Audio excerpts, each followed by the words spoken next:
SSR-nin dağılmasından sonra Azərbaycanla Türkiyəni birləşdirən tarixi dövrdə müasir əlaqələr sisteminin bugünə işıq salan bir çox tarixi hadisələr baş verib. Ölkəmizin ədalətli mübarizəsində rəsmi Ankaranın sıx dəstəyini simvolizə edən əsas amillərdən biri parlaq gələcək və strateji müttəfiqliyə ümidi formalaşdıran Ümid Körpüsüdür. 28 may 1992-ci ildə istifadəyə verilmiş bu körpü Azərbaycan-Türkiyə sərhədində Araz çayının üzərində salınıb. Körpü təkcə Naxçıvanla Türk dünyasını birləşdirməklə qalmadı, həm də bir ölkənin digəri üçün əhəmiyyətini, hörmət və ehtiramını ifadə etdi. Bu dövrdə Ermənistanın təcavüzü nəticəsində ölkəmizin əsas hissəsi ilə nəqliyyat kommunikasiya əlaqələri kəsildi. İqtisadi böhranın dərinləşdiyi bir vaxtda ümummilli lider Heydər Əliyevin Naxçıvana gəlişi vəziyyəti nəzarət imkanını formalaşdırdı. Həmin ilin martında rəsmi Ankara ilə Bakı arasında imzalanmış protokollar əməkdaşlığı yeni fazaya yüksəltdi. Bununla da 1992-ci il mayın 28-də iki ölkə arasında iqtisadi, mədəni, sosial, siyasi əlaqələrin inkişaf simvolu hesab olunan Sədərək Dilucu körpüsü istifadəyə verildi.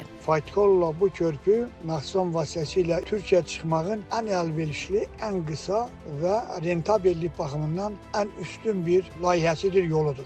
Ki Azərbaycan təkcə bununla Türkiyə ilə əlaqələrini Bakı, Tbilisi, Qars vasitəsilə deyil, eyni zamanda Zəngəzur dəhlizindən keçərək Naxçıvan, Sədərək, Dilucu körpüsü ilə iqtidara, oradan da Türkiyə, Türkiyədən isə Avropaya çıxan imkanlarını qazanacaqdır. Bu eyni zamanda orta dəhliz deyilən projenin bir kəmər bir yolda mühüm əhəmiyyət kəsb edən orta dəhlizdə də olduqca çox vacib bir, mən deyərdim ki, keçiddir. Təhlillər göstərir ki, Türkiyə ilə Naxçıvan arasında əlaqəni formalaşdıran Ümid Körpüsü çağdaş dövrümüzdə yeni strateji nəqliyyat kommunikasiya layihələrinin icrasına təkan kimi qiymətləndirilir. Türkiye'nin Naxçıvan'a ulaşması, Naxçıvan'dan Azerbaycan'a ulaşılamıyor olması yine koridor beklentisini üst noktaya çıkarmaktadır. Türkiye-Azerbaycan dostluğunun kalıcı ve kadim bir geleneğin devamı olarak süre gelmesi için acilen Türkiye, Ermenistan, Azerbaycan üçlü barışın imzalanmasını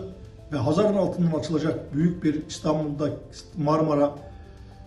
Boğazı'nın altındaki Marmara örneğinde olduğu gibi bir tünelle Türkmenistan-Kazakistan sınırına ulaşan bir alt geçit inşa edilip Türkistan'ı Azerbaycan'a, Azerbaycan'ı Türkiye'ye bağlamanın fırsatın imkanlarını değerlendirmek lazım. Bu fırsatı kaçırmamak gerekir. Müasir dövrümüzdə Ümid Körpüsünün davamı kimi Naxçıvanla Türkiyə arasında hava nəqliyyatı formalaşdırılıb. Bakı-Tbilisi-Qars Naxçıvan dəmir yolu xəttinin inşası isə adı çəkilən bölgənin qardaş ölkə ilə əlaqələrinin formalaşdırılması və bərpası baxımından yüksək qiymətləndirilir. Zeynəb Mirzəyeva, Real.